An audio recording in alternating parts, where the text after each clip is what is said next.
السلام علیکم ورحمۃ اللہ۔ آج کی مختصر بات یہ جو اللہ سبحانہ تعالیٰ نے اس آیت میں ارشاد فرمایا ہے کہ یہ اللہ ہی ہے جس نے ان لوگوں کے درمیان دلوں میں محبت ڈالی، اور اگر اے رسول اللہ صلی اللہ علیہ وسلم آپ دنیا میں جو کچھ بھی ہے وہ خرچ کرتے، اس سے ان کے درمیان محبت نہ پیدا ہوتی، مگر اللہ سبحانہ تعالیٰ نے ان کے قلوب کو ایک دوسرے سے ملا دیا۔ اگر ہم اس کو امیجن کریں ایک ٹرائبل سوسائٹی کے اندر،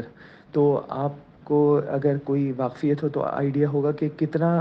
ان کی عصبیت، ان کے درمیان نسل در نسل ایک دوسرے سے عداوت چلتی ہے۔ اور اوس اور خزرج کے درمیان جو آپس کا معاملہ تھا، آپ کو معلوم ہوگا کہ ان کے درمیان جو ہے وہ کس قدر شدید منافرت موجود تھی۔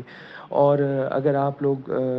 اپنی ٹرائبل سوسائٹی کا جانتے ہیں، تو میں ایک دبئی میں ایک دفعہ ٹیکسی میں سفر کر رہا تھا، تو وہاں پہ جو بندہ ٹیکسی کا ڈرائیور تھا وہ میران شاہ سے تھا۔ میں نے اس سے پوچھا کہ بھائی تم یہاں کب سے ہو، کیا کر رہے ہو؟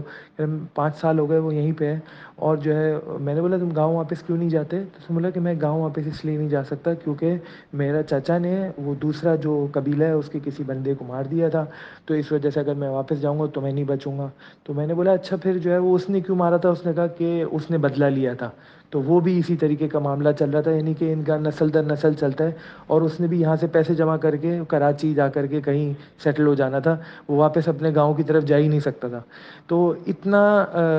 نسل در نسل یہ عصبیت کا معاملہ چلتا ہے۔ تو اس معاملے میں آ کر کے جو ہے وہ اللہ کے رسول صلی اللہ علیہ وسلم کی برکت سے اور قرآن مجید کی برکت سے لوگوں کے دل نرم ہو گئے، ایک دوسرے کے قریب آ گئے۔ اور حضرت مصعب بن عمیر رضی اللہ تعالیٰ نے صرف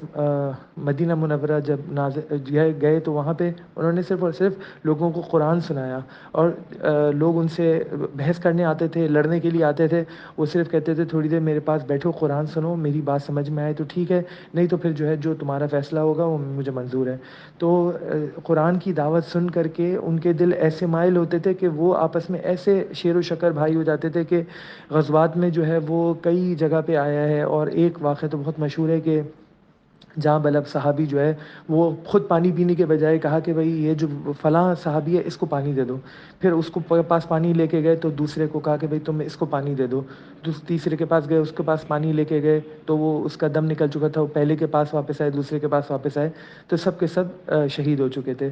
تو اتنی محبت کہ اپنا آخری گھونٹ جو پانی کا ہے وہ بھی جو ہے اپنے بھائی پہ قربان کر دیا جائے، یہ محبت اللہ سبحانہ و تعالیٰ نے ان کے سینوں میں ڈال دی تھی ایک دوسرے کے ساتھ۔ آج بھی اگر ہم چاہتے ہیں کہ ہمارے درمیان آپس میں الفت محبت پیدا ہو تو ہمیں قرآن مجید سے جڑنا ہوگا، اور ہمیں رسول اللہ صلی اللہ علیہ وسلم سے محبت کرنی ہوگی، ان کی زندگی سے محبت کرنی ہوگی، ان کے اسوہ سے محبت کرنی ہوگی، ان کی سنتوں کو اپنانا ہوگا۔